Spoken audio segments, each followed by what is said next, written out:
So, Pat, I'd love to spend some time today talking about trust. Who do you trust? Oh, listen, I trust in God completely. He is numero uno in my life. I could not be more completely and utterly dependent on him for everything, all the time. That's great. It's really good to have a strong dependence upon God and trust in Him. But what are you doing? Oh, this is just my lucky baseball. It's a Sammy Sosa home run ball I caught back in '98, and the Cubs game's on right now. So I just rub it for good luck. So you need good luck? Oh, I don't need good luck. I mean, knock on wood. But, I trust in God, and I've got my lucky baseball. It's not a big deal. Okay, so you trust in God and your lucky baseball. Absolutely. I'm a good American. In God we trust, and E pluribus unum, and all that good stuff. Whatever you got to do to get the W, you get it, you make it happen. Okay, I think we have different definitions of trust. Perhaps Wait, hang on. Rizzo home run, baby. Oh, yeah, the lucky baseball works again. Are you listening to the game right now? Yeah, I can multitask. I got both things going on. Go ahead, keep going.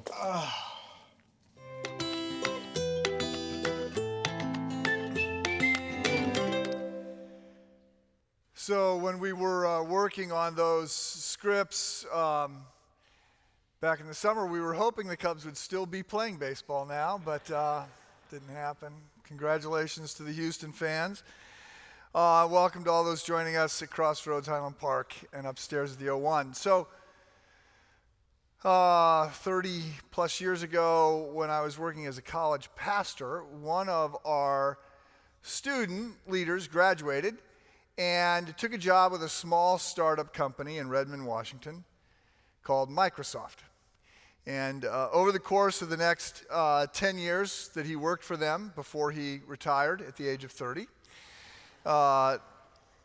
he would provide us with software and occasionally with hardware. And the first time he called me and he said, "Hey, Mike, I have a computer that I want to give to the college ministry." And I said, "Yeah, thanks, but no, I had a programming class in college, but I don't remember any of it, and yeah, no thank you." And he goes, "Oh, things have changed." And I said, "Yeah, no, those cards, I hated them." I said, I don't even know what we'd use it for. I said, "So no, thanks, but no thanks." And he said, "Yeah, no, I'm going to bring it up, and I'll set you up and help you figure this out." So, yes, he brought the computer, and it was a desktop, and I've never been without one since. It obviously had changed a lot of things. But this was 30 plus years ago. So in addition to computers frequently crashing, and you would lose all your information, they also slowed down.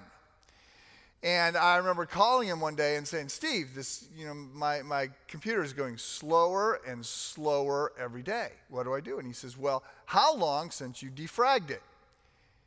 And I said, "Well, since I've never heard that word, I think the question would be, have you ever defragged it?" And the answer is no. And so he then explained to me that there was this program that you would run. Some of you know nothing about this because this all now happens automatically. But there was a program that you would run, and on the screen you would have all these grids and little bouncing lights, and the grids would change colors as the computer was cleaning itself. It would get rid of all the bad data. It would get rid of bad cells. It would collate all like-related documents into one cell. It would get rid of duplicate information.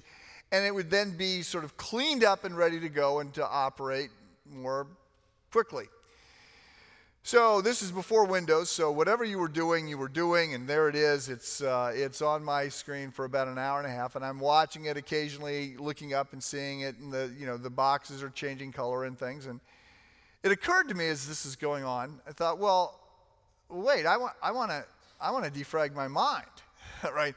If there's something I can do to sort of get rid of bad data and get rid of bad cells and collate all like-related information and put it in one spot and get rid of duplicate information, I want to do that.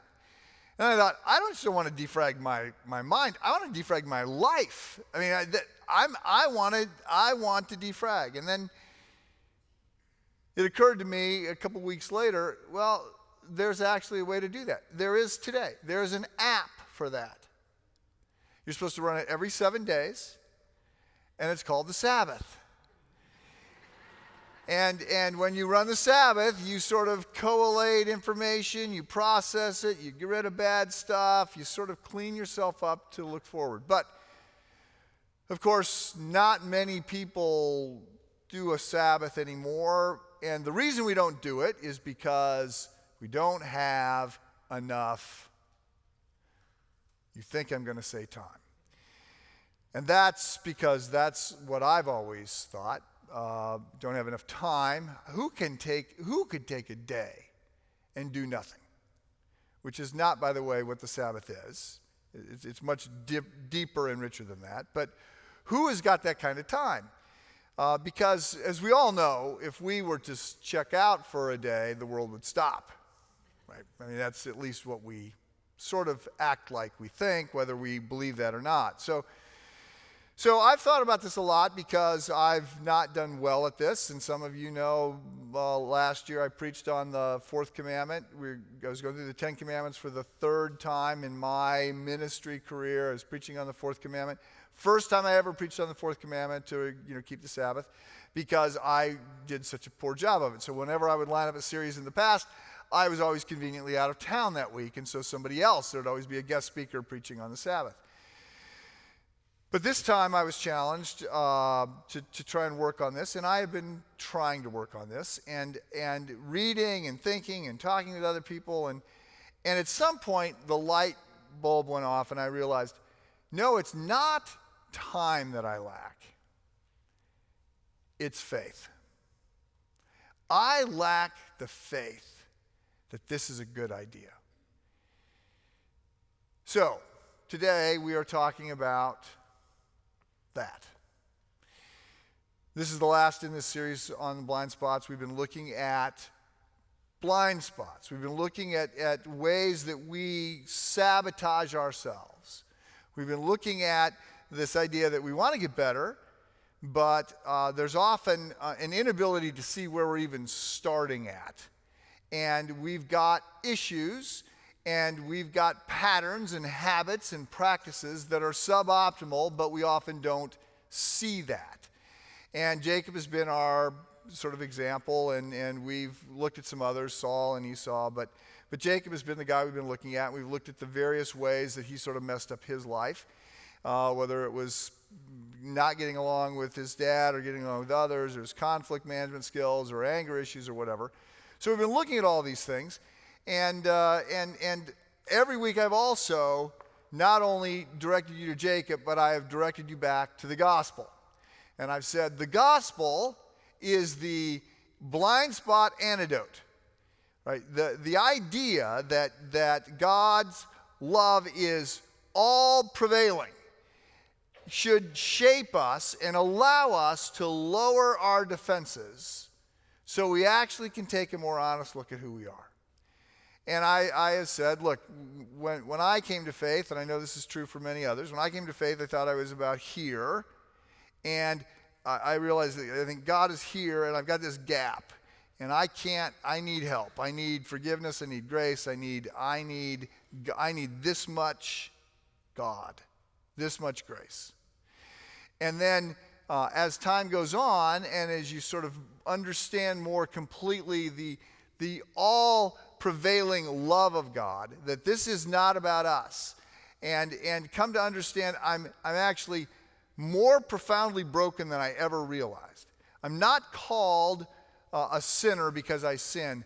I sin because I'm a sinner. That's my nature. It runs deep. It's not that I didn't do some things or I did some things wrong. It's that I'm broken at a very primary level. And so I'm not here where I thought. I'm way down here. And God is not here. He's way up here. I need a lot more grace and a lot more forgiveness. And I said, there is a whole discipline, not just embracing the gospel in the sense that God so loved the world that he gave his only begotten son, that if we receive him, we gain everlasting life. But going beyond that and reminding ourselves of that on an ongoing basis. I am loved on the basis of God. He's the hero. It's not that I'm doing so good or I'm so noble or I'm getting better. It's that God meets us where we're at. That's the offer. And when we get that he knows the worst about us and loves us anyway, then there is a sense of being able to lower our guard and to look more honestly at these blind spots. So we're going to continue that today, and this blind spot that I want to talk about is the gap between who we say we are and who we actually are, between what we say we believe and what we actually believe. The contention is that a lot of people say they believe that God exists, but then behave as if he doesn't. So a lot of people believe that God exists, but behave as if he doesn't. And Jacob is our example yet again. So by now you know part of the story.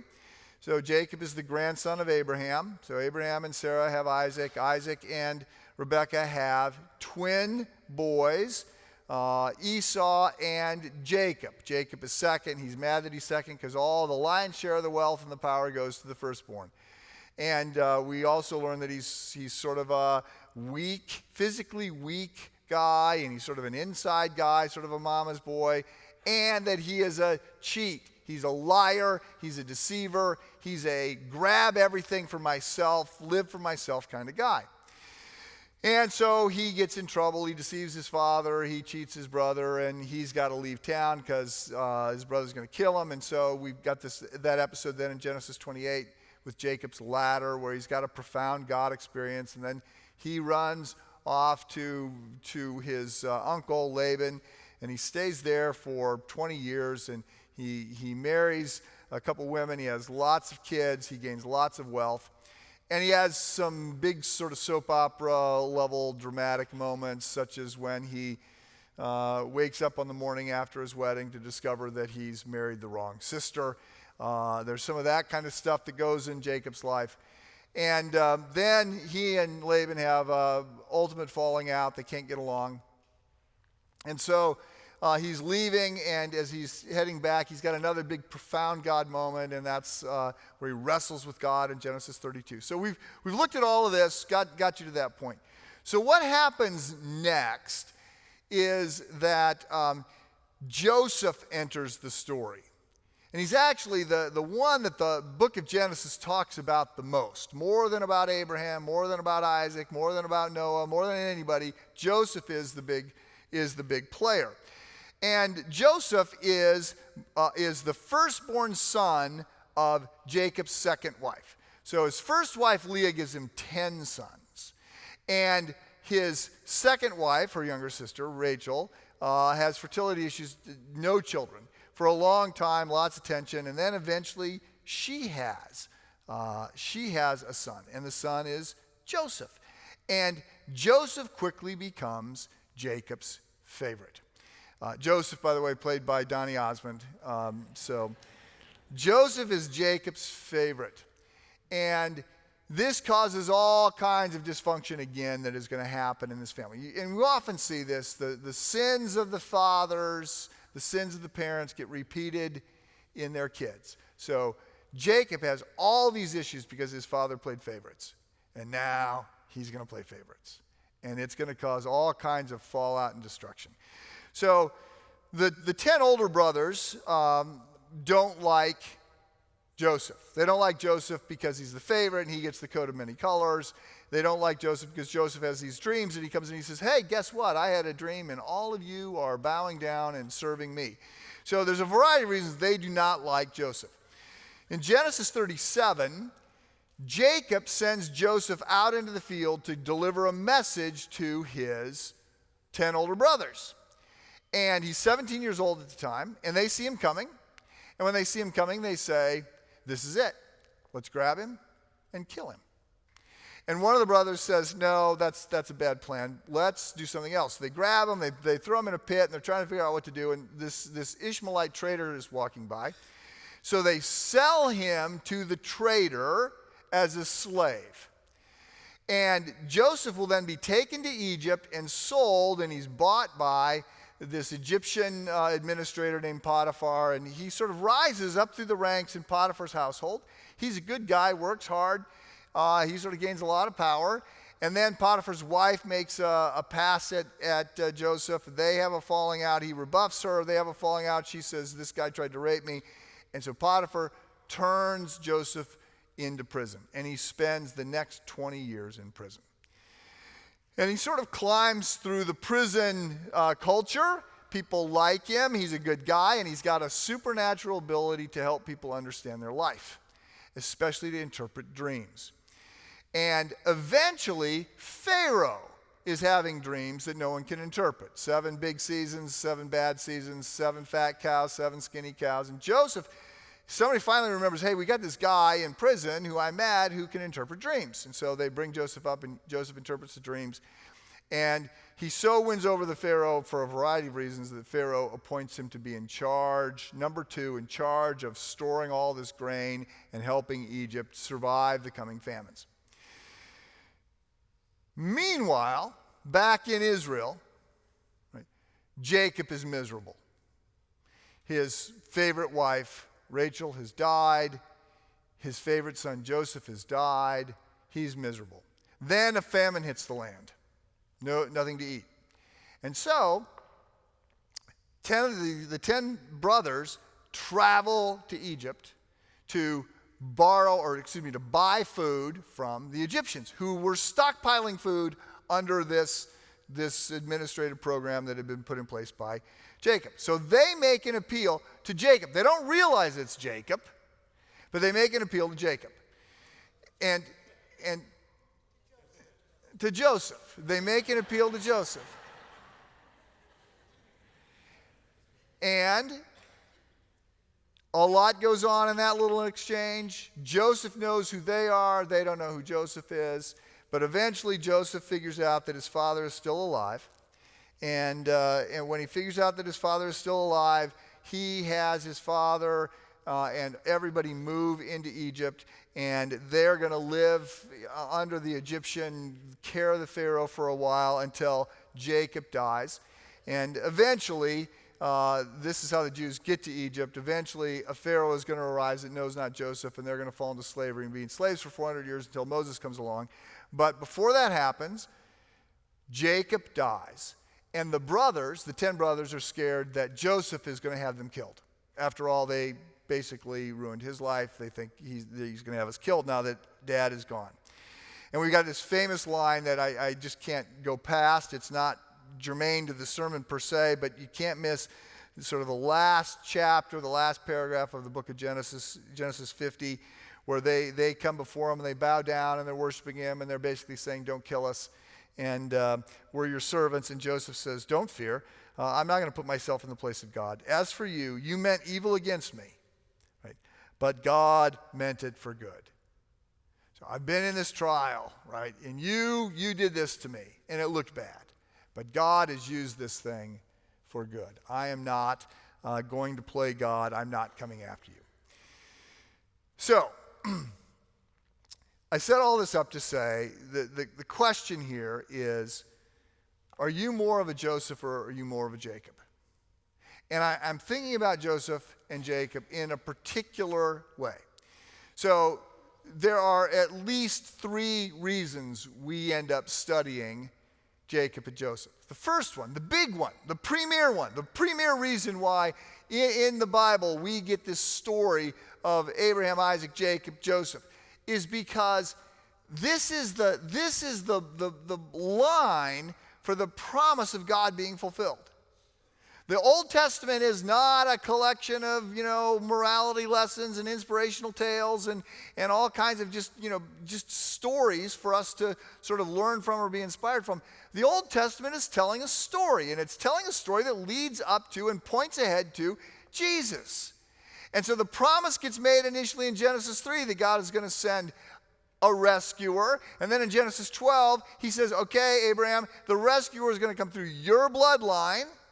And so from Genesis 12 all the way through the rest of the Bible, we're following Abraham and his descendants, and we see the remarkable, supernatural, ongoing ways God keeps the Jews moving forward up to the birth of Jesus Christ. So Jacob and Joseph are important because they're in the bloodline of Christ. And all roads are pointing ahead to Jesus. A second reason that Joseph is important is because Joseph is another example, prototype, foreshadowing of Jesus. So you might remember a few weeks ago I said, look, if you keep reading through the Old Testament, at some point the light ought to go on and you ought to say, oh my goodness, Jesus is a new and better Israel. Jesus is the new and better priest. Jesus is the new and better Jonah. Jesus is the new and better temple. All these things that I'm seeing in the Old Testament, Jesus is going to come and be them better. He's going to be the King of Kings. He's going to be the high priest. He's going to be the temple of all temples. I'm not going to keep going to a building. The place where I get forgiveness of sins is going to be in Christ. Jesus is the new and perfect Passover lamb. Jesus is the new and perfect Job who suffers. Jesus is the new and perfect Joseph. He is a person who is sold out by others for silver coins, suffers righteously, and then is elevated to the right hand of the throne of power. Right? We've got there's a variety of other ways that we could see this, but the point is, Joseph is important also as a foreshadowing to Christ. The Old Testament is preparing us for the Savior of the world, Jesus Christ. The third reason that we got Joseph and Jacob, and so much ink in the last 10 chapters of the book of the Bible sort of setting up Joseph as this big, important character, is because there's a clear contrast between Jacob and Joseph. So in many ways, they're the same kind of person. They're coming out of the same bloodline. They are younger brothers who get sideways with their older brothers. Their older brothers are eventually going to bow down and serve them. There's a sense in which they're going to go to Egypt and they're going to suffer, or they're going to die in Egypt. They're going to live and die in Egypt. There's a variety of ways in which they're the same. But the big contrast in the book is the ways they're different. So Jacob, who gets more of God's attention, seemingly, I mean, it's Jacob's ladder. He's got the dreams. He's the one that's wrestling with God. Jacob is a guy who never trusts, never sort of lets down, never can accept that God is for him, and to relax and to rest in the goodness of God. He is always clawing his way to get to the front of the line. He's always doing what he's got to do to get what he wants. And as a result, he's not a very happy guy. Joseph is the one who has arguably a much harder life. I mean, he's sold by his brothers into slavery, and after being a slave, he's a prisoner for 20 years. And yet when the Pharaoh meets him, the Pharaoh is impressed not just with his ability to interpret his dream. Pharaoh is impressed also by his bearing, by his stature, by his peacefulness, by his wisdom. Right? So he has grown. Even in a difficult spot, he has come to rest and to trust in God's ultimate plan and goodness. So the question is, are you more of a Jacob or are you more of a Joseph? Lots of people say they believe that God exists, but they behave as if he didn't. So the question behind all this is, do you have a robust, life-giving, vibrant faith in Christ? And when I use the word faith, I think it's always imperative that I define it because it gets used so many different ways. So some people use the word faith to talk about the whole Christian religion, the Christian faith. Some people use the word faith in a very derogatory way.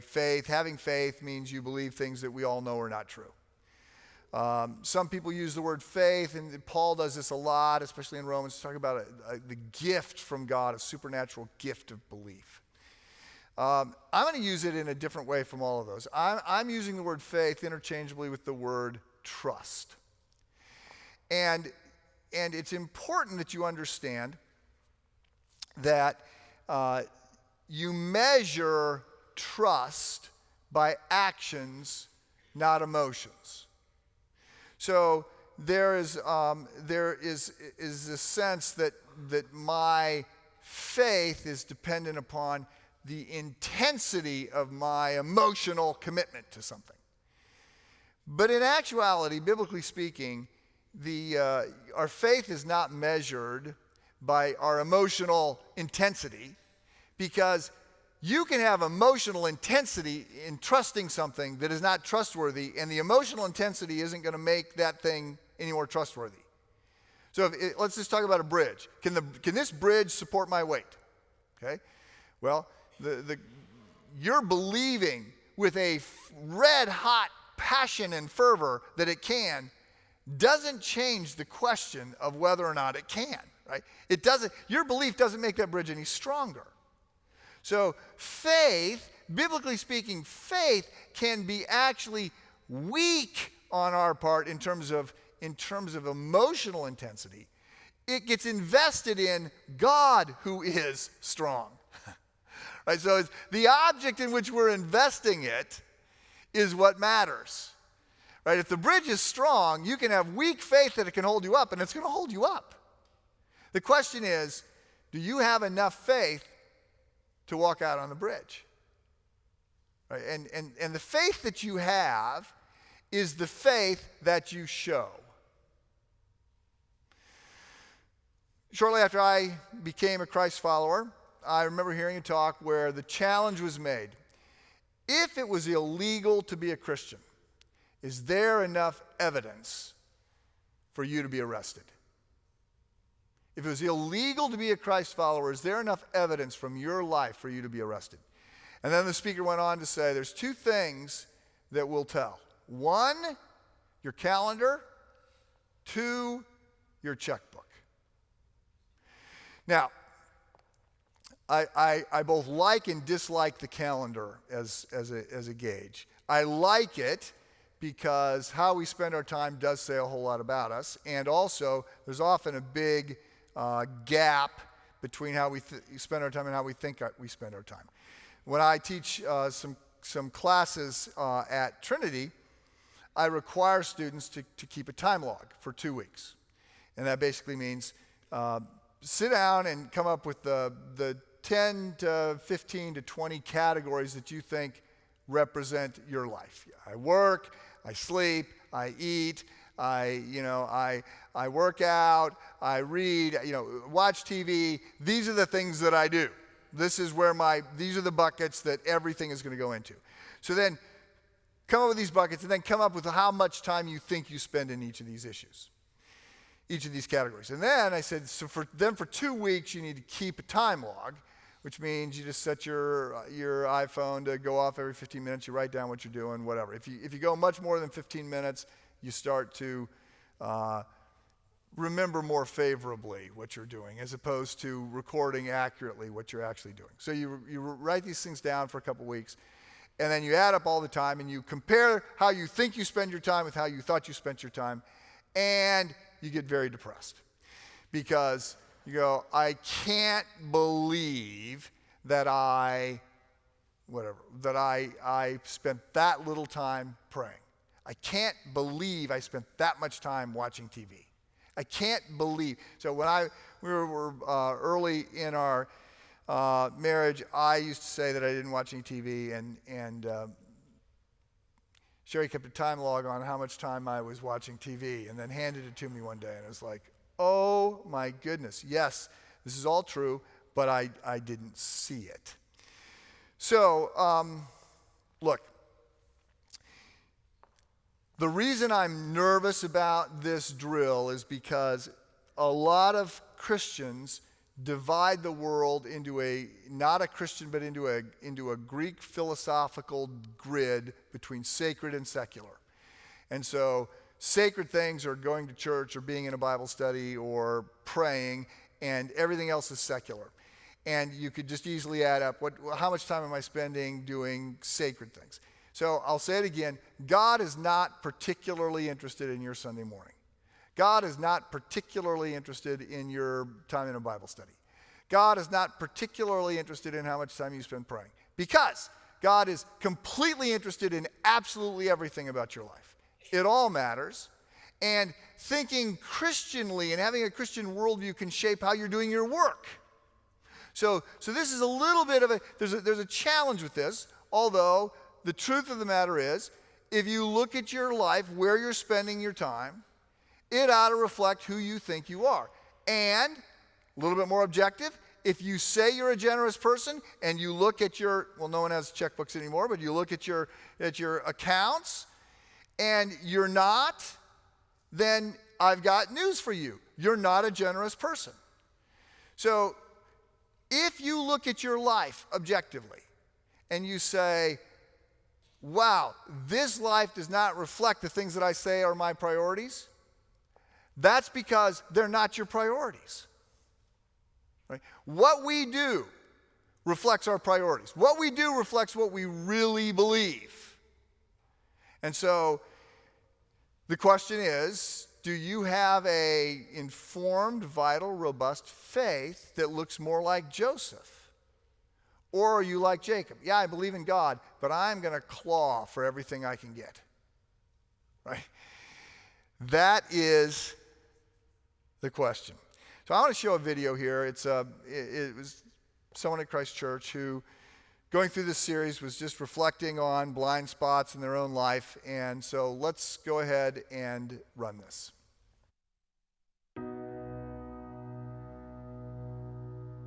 I'm Tom Priest. I've been attending Christ Church since 2015. Well, definitely the first part of the story is John Deere, and I worked there for about 10 years, and it was a great experience. With a little bit of time, I got the opportunity to run a plant in Moline, Illinois. It was all in all a very successful career, sort of what I had been working for more than 10 years.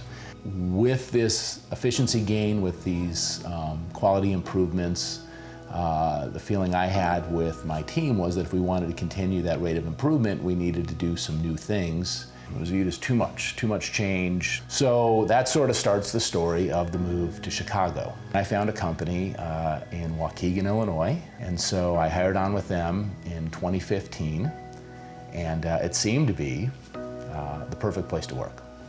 That job, interestingly, didn't work.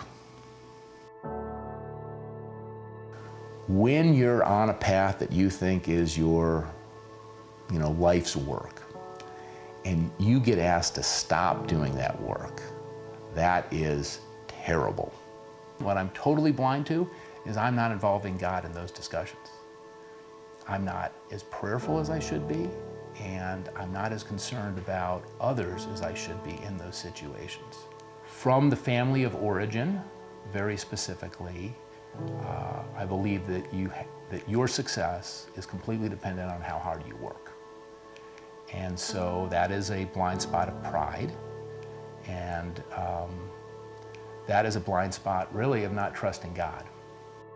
As I reflected on that in community, what came to me, and it wasn't from me, I would have said, well, let's work harder and get the results. What came to me that wasn't from me was that I have to be content with the path that's put in front of me. If you join with someone to do something, and it doesn't have to have a goal or objective, you may find that you're doing something much bigger than what you knew you were doing. I'm very excited about my new job, not as a set of goals and objectives, but just as a chance to help the people that work in an area. I would say the biggest result of this series is I realized I got a lot of work to do. And if left alone, if I'm not in a conversation or dialogue with a faithful group or in prayer myself, that I am very likely to do the same thing over again.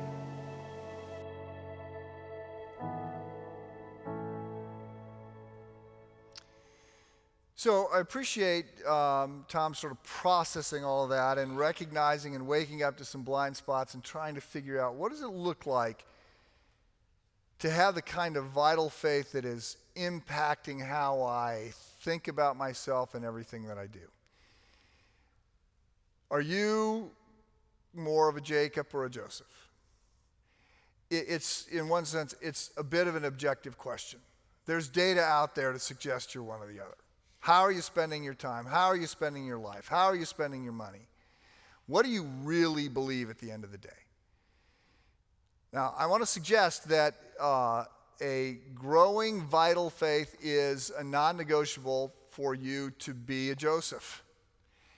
And I was reading devotionally this week in Matthew's Gospel, and there's this passage in Matthew 13 where Jesus is, he's just preached in Nazareth. It's his hometown. He's gone back there. He's the big, he's just started his ministry, and everybody's talking about him. He goes back to his hometown. He preaches in the synagogue out of Isaiah. He says this.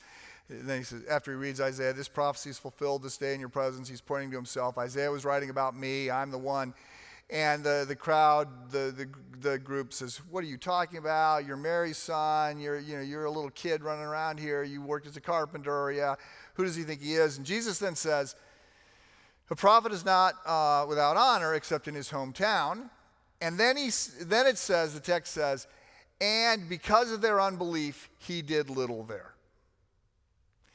So belief, faith, trust, stepping out on the bridge, whatever that means in your life. I mean, it is a non-negotiable. If you want to be more like Joseph, those things have to happen.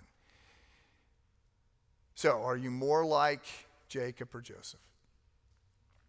Now, I'm out of time, but there's an unanswered question, but I just want to point out the fact that it's not really an unanswered question. You know the answer. Some people will go, why?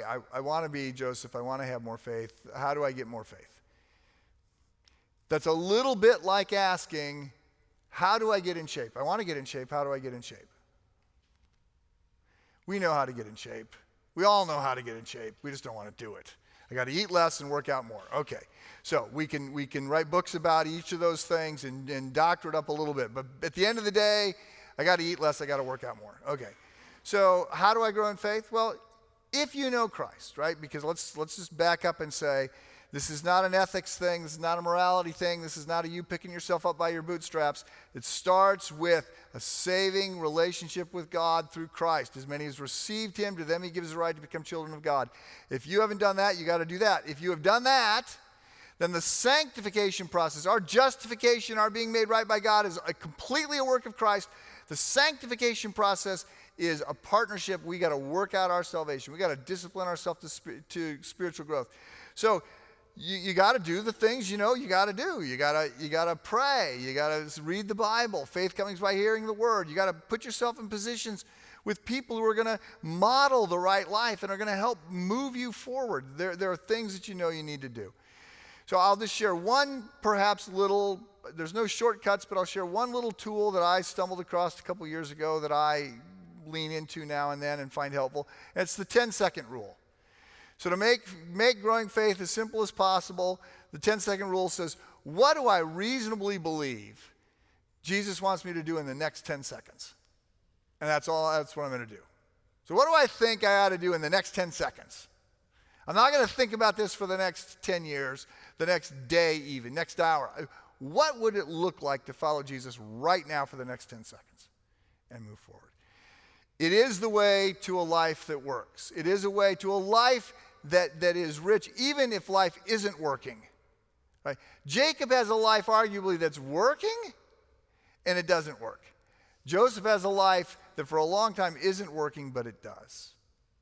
Right? It's about our relationship with God. Let me pray for us. Father, we confess again that we have blind spots, and we ask, Spirit of God, that you would help us see ourselves more honestly, more accurately, more fully, to lean more completely into you, and to be able, because of your great love, to drop those guards and to see ourselves more honestly. And I pray that we would be people of a richer, more vital, truly transformative faith that changes how we spend our time, that changes how we spend our money, that changes who we are. So guide us, direct us, bless us to that end. May we be more like Joseph and less like Jacob. Amen.